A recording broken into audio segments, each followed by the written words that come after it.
श्री राधे।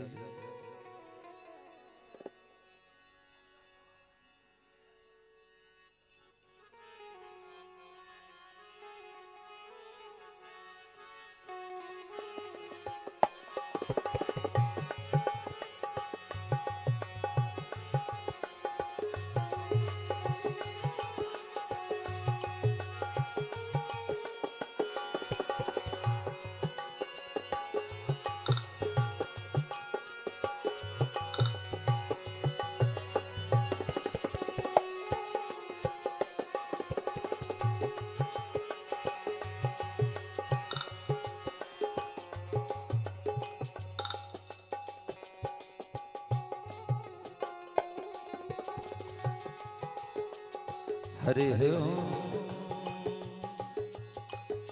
कर्पूर गौरम करुणावतारम संसार सारम भुजगेन्द्रहारम सदा वसंतम हृदयारविंदे भवम भवानी सहितम नमामि। श्री भागवत भगवान की है आरती, पापियों को पाप से है तारती। श्री भागवत भगवान की है आरती, पापियों को पाप से है तारती। जय हो।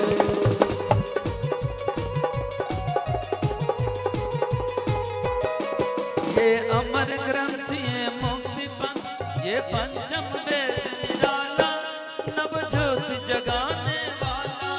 ये अमर ग्रंथ ये मुक्ति पंथ ये पंचम वेद निराला नव ज्योति जगाने वाला। हरि नाम यही हरि ध्यान यही हरि नाम यही हरि ध्यान यही हरि नाम यही हरि ध्यान यही हरि नाम यही हरि ध्यान यही। जग के मंगल की आरती, पापियों को पाप से है तारती।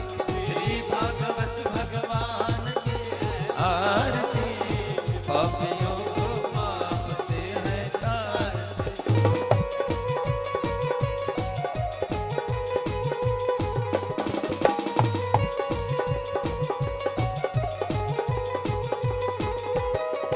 ये शांति गीत पावन पुण्य पापों को मिटाने वाला, हरि दर्श कराने वाला। ये शांति गीत पावन पुण्य पापों को मिटाने वाला, हरि दर्श कराने वाला। ये सुख करनी ये दुख हरनी ये सुख करनी ये दुख हरनी।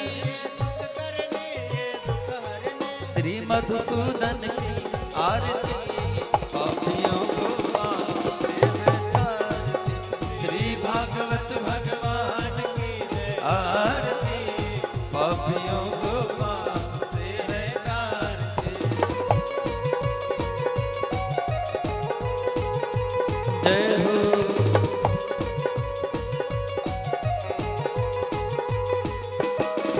ये मधुर बोल भव पंथ को सतमार्ग बताने वाला, दिगरी को बनाने वाला। ये मधुर बोल भव सतमार्ग बताने वाला, दिगरी को बनाने वाला। श्री राम यही घनश्याम यही श्री राम यही घनश्याम यही श्री राम यही घनश्याम यही श्री राम यही घनश्याम यही। प्रभु के महिमा की आरती, पापियों को पाप से है तारती। श्री भागवत भगवान की है आरती, पापियों को पाप से है तारती। हरे कृष्णा कृष्ण कृष्ण हरे हरे, हरे राम राम राम हरे हरे। हरे कृष्ण कृष्ण कृष्ण हरे हरे, हरे राम राम राम हरे हरे। कर्पूर गौरम करुणावतारम संसार सारम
पुष्पांजलि गृहाण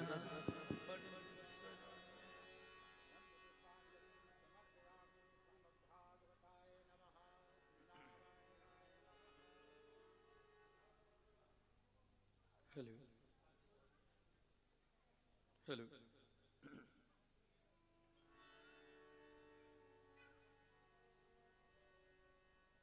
आरंभ ध्यान।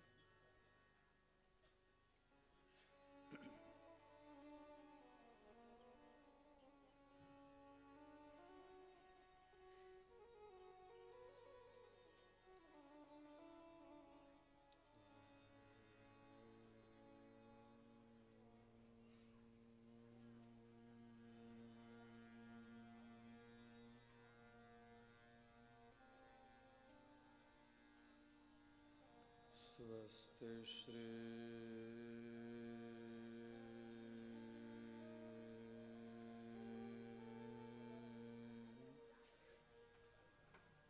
गणेशाय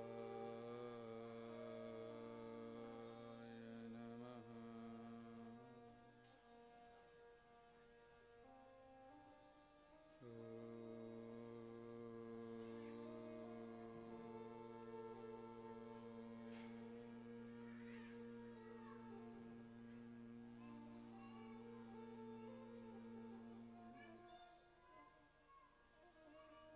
स्वस्ति श्री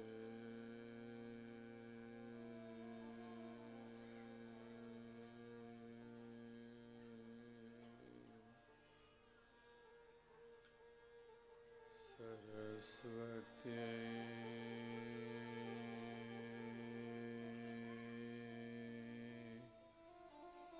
नमः।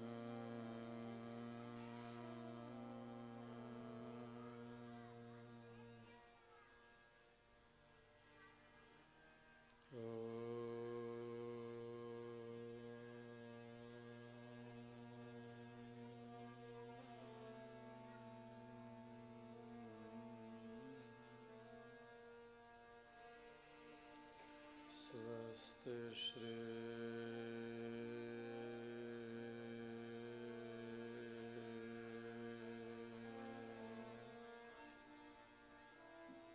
गुरुभ्यो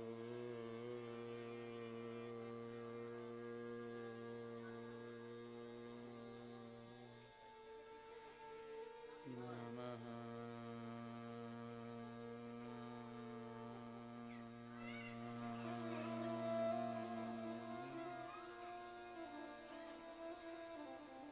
शुक्लाम्बरधरं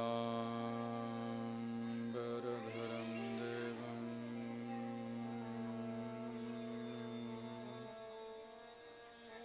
शशिवर्णं चतुर्भुजं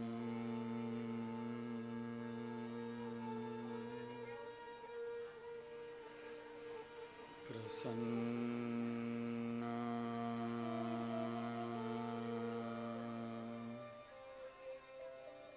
वदनं ध्यायेत्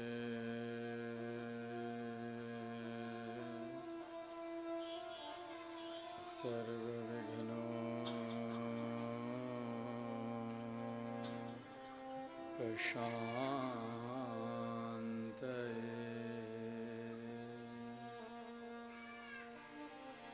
नमस्ते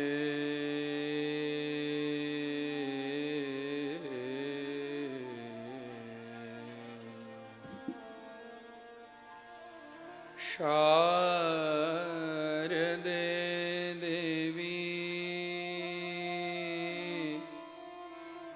सरस्वती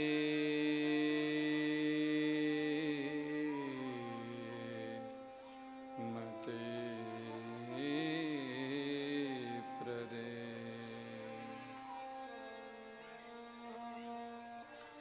वसत्वं मम जिह्वाग्रे सर्वविद्या प्रदा भव।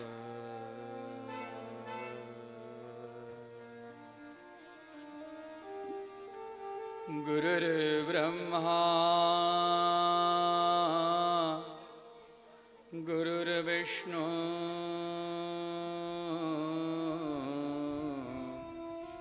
गुरुर्देवो महेश्वर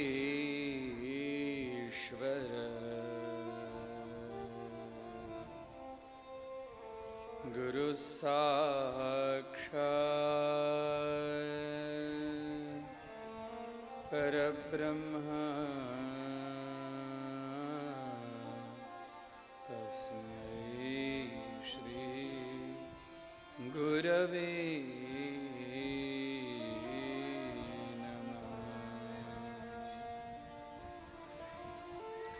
वंशे विभूषितकरान्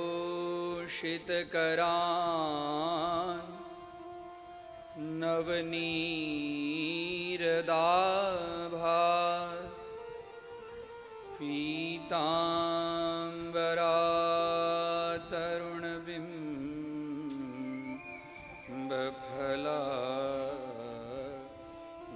पीताम्बरातरुणबिम्बफलाधरुष्टा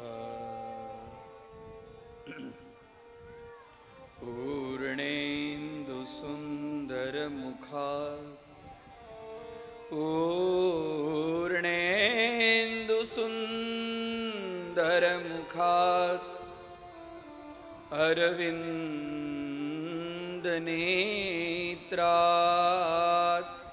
कृष्णात् परं किमपि तत्त्वमहं न जाने। कृष्णाय वासुदेवाय हरये परमात्मने प्रणतक्लेशनाशाय गोविन्दाय नमो नमः। कृष्णाय वासुदेवाय कृष्णाय वासुदेवाय देवकीनन्दनाय च नन्दगोपकुमाराय गोविन्दाय नमो नमः। मूकं करोति वाचालं पंगुं लंघयते गिरिं यत्कृपातमहं वन्दे परमानन्दमाधवम्। नारायणं नमस्कृत्य नरं चैव नरोत्तमं देवीं सरस्वतीं चैव ततो जयमुदीरये। नारायणं निराकारं नारायणं निराकारं नरवीरं नरोत्तमं नरसिंहं नागनाथं च तं वन्दे नरकान्तकम्।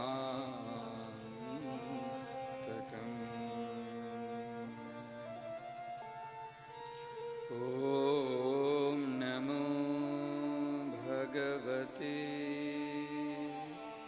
वासुदेवाय।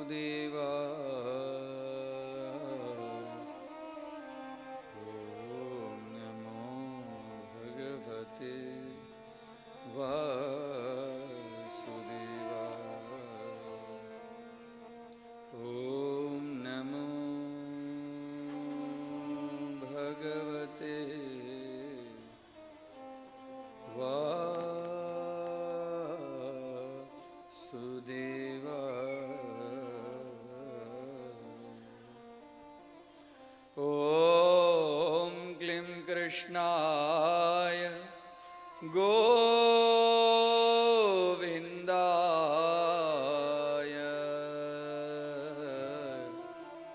गोपीजन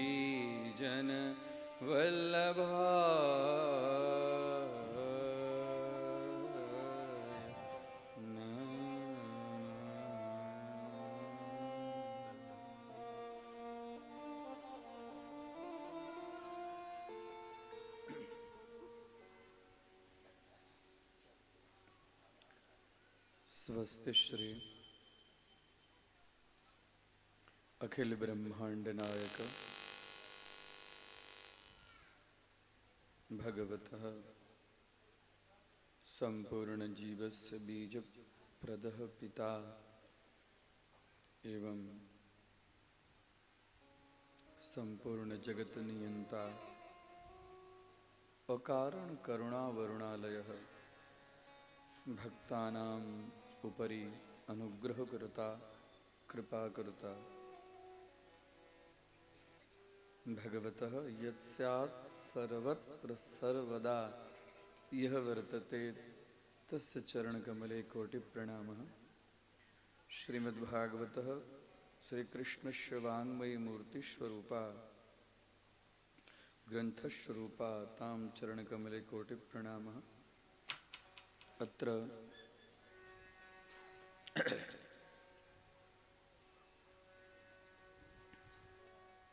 भगवतः श्री आनंदेश्वर महादेव प्रांगणे उपस्थिताः महाभागाः भक्तवृन्दाः एवं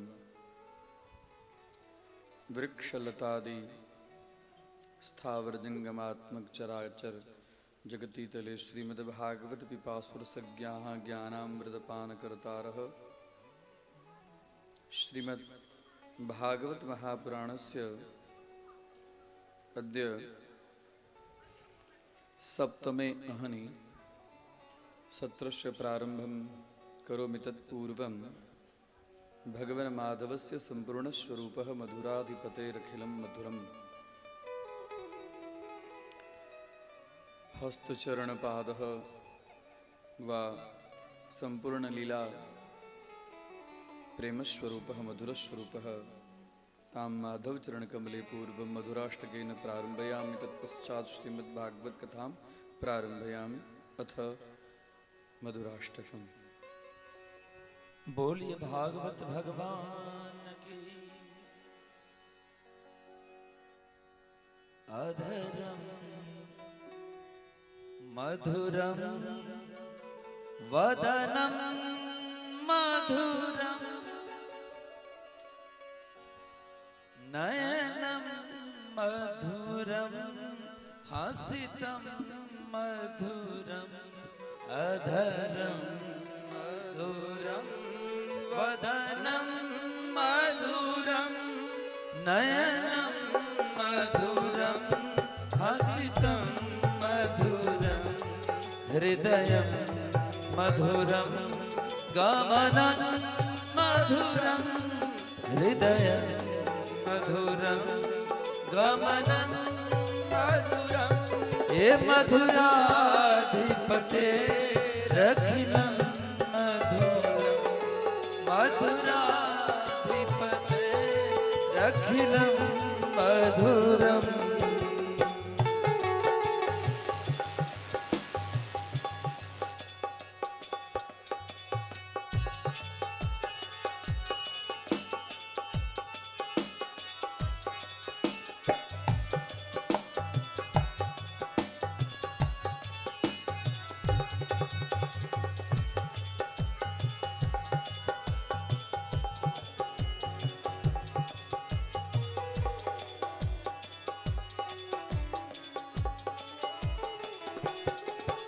वचनं मधुरं चरितं मधुरं वचनं मधुरं चरितं मधुरं वसनं मधुरं वलितं मधुरं वसनं मधुरं वलितं मधुरं चलितं मधुरं भ्रमितं मधुरं चलितं मधुरं भ्रमितं मधुरं हे मधुराधिपते अखिलं मधुरं मधुराधिपते अखिलं मधुरं।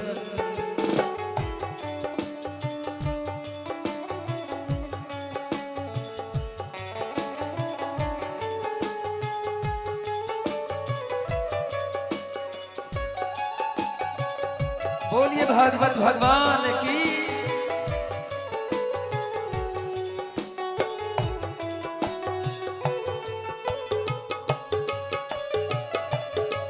राधे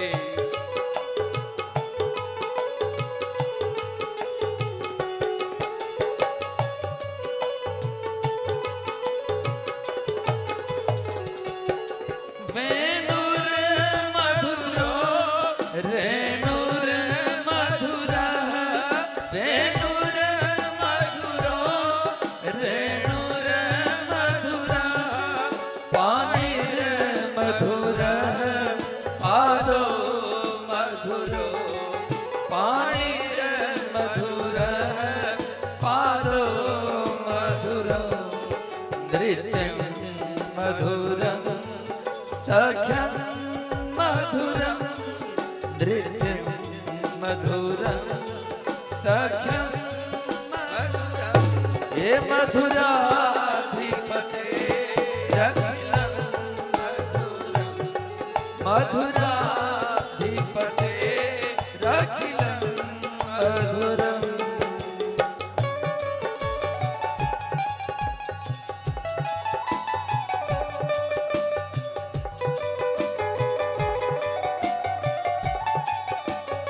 श्री राधे प्रेम से ताली की सेवा करते रहे, झूमते हुए नाचते हुए कन्हैया को मनाते हुए।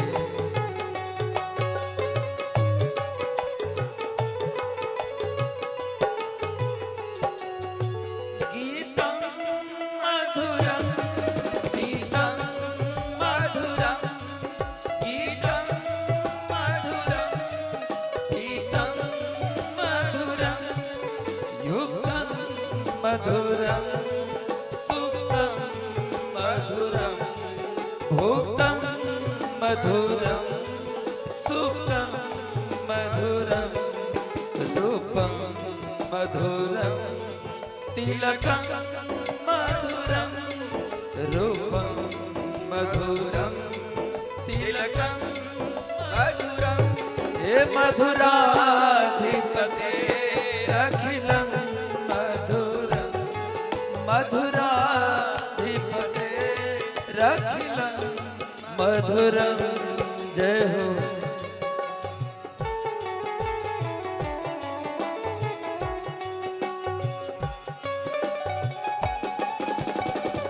श्री राधे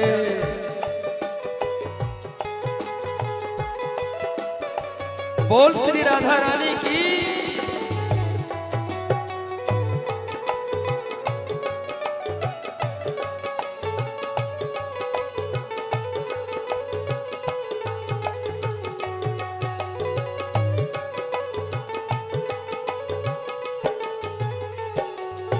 करणं मधुरं तरणं हरणं करणं मधुरं तरणं हरणं मधुरं रघुनं रमणं मधुरं हरणं मधुरं रमणं मधुरं वमितं मधुरं समितं मधुरं वमितं मधुरं समितं मधुरं हे मधुराधिपते अखिलं मधुरं मधुराधिपते अखिलं मधुरं।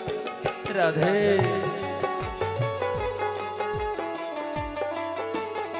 जय हो।